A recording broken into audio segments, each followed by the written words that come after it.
Before Japan became a nation, it was a battlefield. Before peace had a ruler, war had no end. For more than a century, the islands of Japan were torn apart by ambition, betrayal, and bloodshed. This was the Sengoku Jidai, the age of warring states, where power belonged only to those strong enough to seize it and cruel enough to hold it. Clans rose and fell like smoke. Castles were built to be destroyed.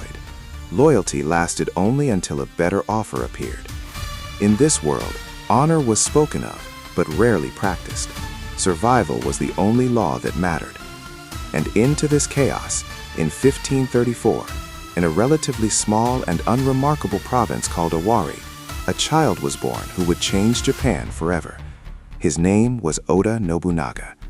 History would call him many things: tyrant, reformer, visionary, demon. But above all, Nobunaga was the man who destroyed the old Japan so a new one could be born. From the moment he could walk, Nobunaga did not behave like other samurai children. While sons of noble families were trained in strict etiquette, how to bow, how to speak, how to remain silent, Nobunaga ignored it all. He dressed carelessly, sometimes wearing commoner clothing instead of proper robes. He spoke bluntly, even to elders. He laughed loudly in public and showed little respect for ceremony. To the retainers of the Oda clan, this behavior was disturbing. They whispered behind his back. They called him Owari no Otsuke, the fool of Owari. In a society where reputation meant survival, being called a fool was a death sentence waiting to happen. But Nobunaga was not foolish. He was watching. The Oda clan itself was divided. His father, Oda Nobuhide, was a minor daimyo constantly fighting to defend his territory from stronger neighbors. The clan lacked prestige and stability, and its internal politics were fragile. Nobunaga grew up surrounded by betrayal, shifting alliances, and the understanding that blood alone did not guarantee loyalty. In 1551, when his father died suddenly, the fragile structure cracked open. At the funeral, Nobunaga committed an act that shocked everyone present. Instead of performing the expected rites with solemn discipline, he threw incense at the altar and walked away. Gasps filled the hall. To the elders, this was unforgivable disrespect. To rival clans, it was proof that the Oda were weak. To Nobunaga's enemies, it was an opportunity. Within months, conspiracies began forming. When mercy fails, many believed Nobunaga was unfit to rule. Instead, they supported his younger brother, Oda Nobuyuki, a calm, polite, traditional man who embodied everything Nobunaga was not. Nobuyuki rebelled. Nobunaga defeated him, and then, shockingly, spared his life. The retainers praised Nobunaga's mercy. They believed he had learned restraint, but Nobunaga had learned something else. Mercy did not inspire loyalty. It invited betrayal. When Nobuyuki rebelled again, Nobunaga did not hesitate.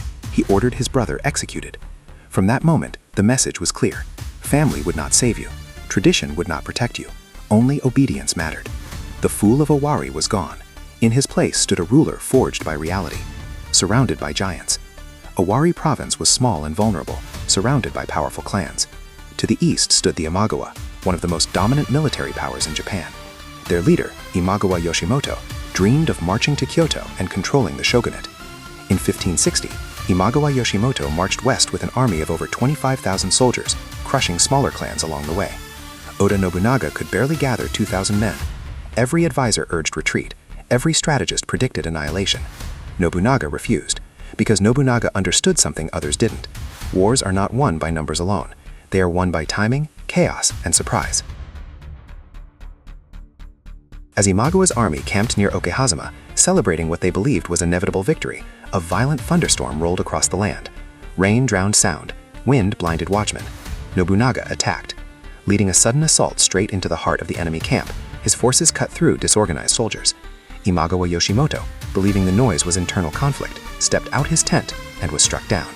By nightfall, the unthinkable had happened. A superpower lay shattered. Japan was stunned. A minor daimyo had destroyed a legend. From that moment on, Nobunaga's name carried fear, breaking the samurai code. Most samurai worshipped tradition. Nobunaga despised it. When Portuguese traders introduced matchlock firearms, most warlords dismissed them as unreliable and dishonorable. Nobunaga saw something different. He saw efficiency. He invested heavily in guns, standardized their production, and drilled soldiers relentlessly. He understood that war was changing and that sentimentality had no place on the battlefield. This belief would soon reshape Japanese warfare forever. In 1575, Nobunaga faced the feared Takeda cavalry, the most legendary horsemen in Japan. For generations, Takeda charges had crushed enemies through speed, discipline, and terror. They charged again, confident as ever. But Nobunaga was ready. Behind wooden palisades stood ranks of musketeers, arranged in rotating lines. Fire, reload, fire again. Gunpowder shattered armor. Horses collapsed. Samurai legends died screaming in the mud. Thousands were slaughtered. That day, the age of traditional samurai warfare ended. Japan would never fight the same again. Nobunaga's enemies were not only warlords. They were Buddhist warrior monks, religious institutions that controlled land, armies, and politics under the cover of faith. When the monks of Mount Hiei opposed him, they believed their sacred status made them untouchable. Nobunaga disagreed. In 1571, he ordered Mount Hiei destroyed. Temples burned. Monks, women, and children were slaughtered. The mountain became an inferno visible from Kyoto itself. Japan was horrified. From that day on, Nobunaga was called the Demon King of the Sixth Heaven. He did not deny it, because fear achieved what mercy could not. A different kind of ruler. Despite his cruelty, Nobunaga was not blind to progress. He encouraged trade, welcomed foreigners, protected Christian missionaries, not out of faith, but political calculation. He abolished outdated tolls and restrictions that strangled commerce. Most radically, he promoted talent over lineage. A former peasant named Toyotomi Hideyoshi rose through his ranks, proving that Nobunaga valued above and birthright. This was revolutionary. Japan was changing, not just militarily, but socially. By 1582, Nobunaga stood closer to unifying Japan than anyone before him. Only one step remained. Then betrayal struck. Akechi Mitsuhide, a trusted general, turned against him. Historians still debate why: personal resentment, political fear, or ideological disagreement. At Honnō-ji Temple, Nobunaga was surrounded, outnumbered, cut off. Escape impossible. Capture meant humiliation. Nobunaga chose fire. As the temple burned, the man who reshaped Japan vanished into smoke. A legacy forged in ash. Nobunaga did not live to unify Japan. But without him, it never would have been unified. His generals, Toyotomi Hideyoshi and Tokugawa Ieyasu, completed what he began.